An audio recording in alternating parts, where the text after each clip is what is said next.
নিরামিষ দিনে এরকমভাবে একবার এঁচোড় বানিয়ে দেখতে পারেন। চেটেপুটে থালা সাফ হয়ে যাবে। প্রথমে এঁচোড়গুলোকে ছোট ছোট টুকরো করে কেটে নিয়েছি। এরপর ধুয়ে প্রেসার কুকারে সামান্য নুন হলুদ দিয়ে দুটো সিটি মেরে সেদ্ধ করে নিচ্ছি। কড়াইতে তেল দিয়ে দিয়েছি। এবার ডুমো করে কেটে রাখা আলু সামান্য নুন আর হলুদ দিয়ে ভেজে নিচ্ছি। আলু ভাজা হয়ে গেলে তুলে নিয়ে ওই কড়াইতেই দুটো শুকনো লঙ্কা, তেজপাতা আর সামান্য 5 ফোড়ন ফোড়ন দিলাম।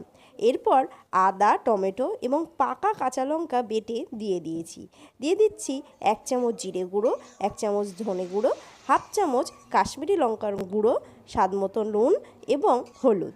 ভালো করে কষিয়ে নিয়ে 3-4 চামচ টক দই ভালো করে ফেটিয়ে নিয়ে দিয়ে দিলাম। টক দই দেওয়ার সময় গ্যাসের ফ্লেম আস্তে করে দিতে হবে।